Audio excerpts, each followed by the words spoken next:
దుబ్బాక మండల కేంద్రంలోని బాలాజీ దేవాలయం ఈ ప్రాంతానికి తలమానికమని శ్రీ వెంకటేశ్వర స్వామి దయతో నియోజకవర్గం పాడి పంటలతో వ్యాపార అభివృద్ధితో మరింత సస్యశ్యామలంగా ఉండాలని ఆ కలియుగ దైవాన్ని కోరుకున్నట్టు రాష్ట్ర ఎస్సీ కమిషన్ చైర్మన్ బక్కి వెంకటయ్య అన్నారు. దుబ్బాకులోని బాలాజీ దేవాలయాన్ని ఆయన సందర్శించి ఆశీస్సులు తీసుకున్నారు. ఈ సందర్భంగా అర్చకులు, ఆలయ ట్రస్ట్ సభ్యులు ఆయనకు పూర్ణ కుంభంతో స్వాగతం పలికారు. అనంతరం ఆయన మాట్లాడుతూ వైకుంఠ ఏకాదశి సందర్భంగా శ్రీ బాలాజీ దేవాలయంలో ఉత్తర ద్వార దర్శనానికి 30,000 పైచిలుకు భక్తులు రావడం చాలా సంతోషకరమన్నారు. దుబ్బాక ప్రాంతంలో ఇంత పెద్ద దేవాలయ నిర్మాణానికి కృషి చేసిన మాజీ ముఖ్యమంత్రి కేసీఆర్తో పాటు దాతలకు, ఆలయ నిర్వహణకు సహకరిస్తున్న సభ్యులు, స్థానిక ప్రజలకు కృతజ్ఞతలు తెలిపారు. ఆలయం దినదినాభివృద్ధి చెందాలని ఆకాంక్షించారు.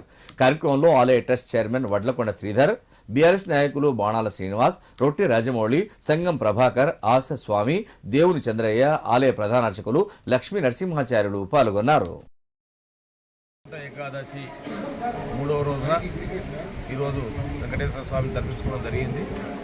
మరి ఈ సంవత్సరం మన దుబ్బాక వెంకటేశ్వర స్వామి ఆలయంలో చాలామంది భక్తులు, దాదాపు 30,000 పైచిలు భక్తులు ఇక్కడ వెంకటేశ్వర స్వామిని దర్శించుకోవడం చాలా ఆనందదాయకము. దుబ్బాక నియోజకవర్గం ప్రజలందరినీ కూడా చల్లగా వెంకటేశ్వర స్వామి చూసుకోవాలని, మరి వ్యవసాయము, పాడి పంటలు అభివృద్ధి చెందాలని, అన్ని వ్యాపారాలు బాగా అభివృద్ధి చెందాలని చెప్పి నేను భగవంతుని వెంకటేశ్వరుని మనస్ఫూర్తిగా కోరుకుంటున్నాను.